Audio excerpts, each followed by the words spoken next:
começou quando minha amiga me chamou para ir ao cinema assistir o filme do Chamado 3.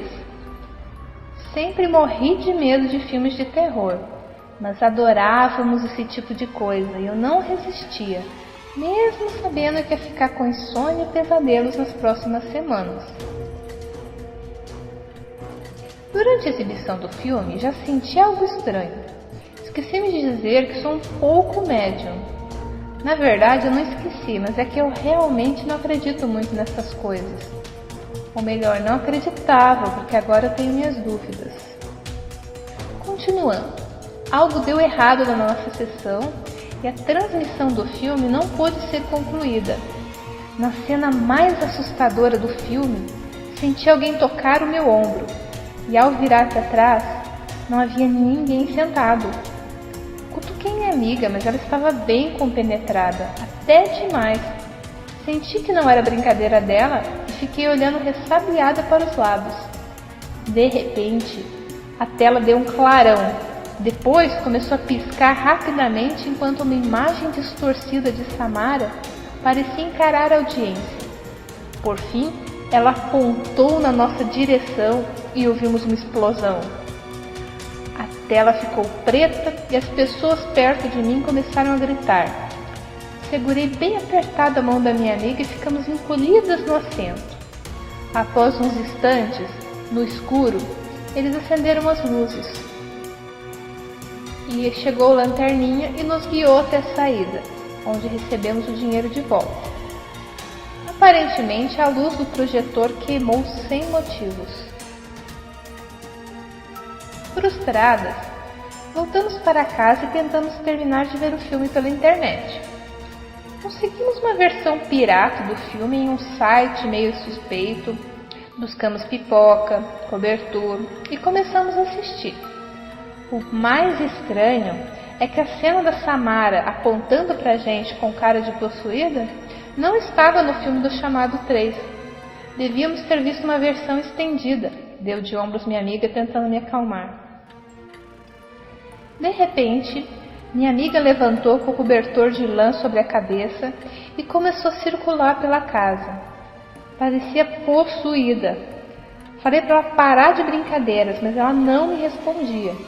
Só apontou para mim com cara de possuída, igualzinha a Samara do cinema. Sua mão estava estendida na minha direção. Sua pele estava pálida. Seus olhos estavam muito negros, completamente pretos. Fiquei em choque. Não conseguia nem gritar. Mal conseguia olhar para ela. Aquela não era minha amiga. Algo havia acontecido com ela. De repente, meu telefone tocou no meu bolso. Senti ele vibrar ainda. Atendi correndo e gritei: socorro! Mas uma voz macabra murmurou: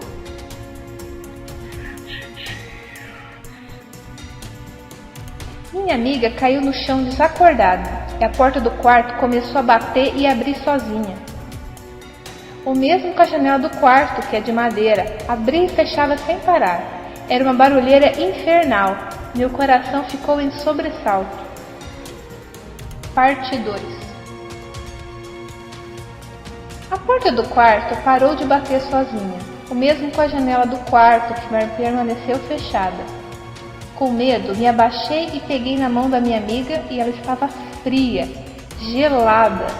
Liguei para a ambulância e me disseram que ela não poderia ser salva, que já estava morta há mais de uma semana de um infarto fulminante. Não consegui forças nem para retrucar que tudo isso era impossível, que ela esteve no cinema comigo e voltou andando. De fato, minha amiga havia ido ao cinema ver o filme antes de mim na semana anterior, mas ela voltou super bem, eu acho. Pensando bem, ela estava um pouco esquisita assim, parecia mal dormida e obcecada com a ideia de me levar ao cinema para ver o Chamado 3. Mesmo dizendo que eu tinha medo e que não fazia sentido ir ver se eu não tinha visto nem a parte 1 ou a 2, ela quis mesmo assim que eu fosse, que era vital e importante, uma verdadeira prova de amizade. Aquele papo estava muito sinistro, e como não quis deixá-la na mão, fui. Até os ingressos ela já tinha comprado, não poderia deixá-la perder dinheiro. No dia seguinte, a escola estava triste e sombria. Comentei que estava sentindo a falta da Fernanda e minhas colegas não se importaram. Disseram que ela já não vinha para a escola há mais de uma semana e que andava muito esquisitona. Impossível, gritei. Até fizemos prova em dupla e apresentamos trabalho lá na frente. Claro que não! Você sobrou na prova e fez individual. E o trabalho que apresentou lá na frente foi patético. Você sozinha, como sempre, segurando seu cartaz michuruca e gaguejando sozinha lá na frente. Saí correndo da escola, pulei o muro e voltei para casa. Meu telefone tocou e recebi uma mensagem. Era a foto da minha amiga com a toalha na cabeça dizendo 6 dias. Aquilo era real. A história da Samara era real e não sei como estava acontecendo comigo. No meu quarto, o abajur balançava, as cortinas se moviam, mesmo com as janelas fechadas, e um vulto passou pela janela. Parecia a Samara. Tenho quase certeza, era ela. Estava me rondando.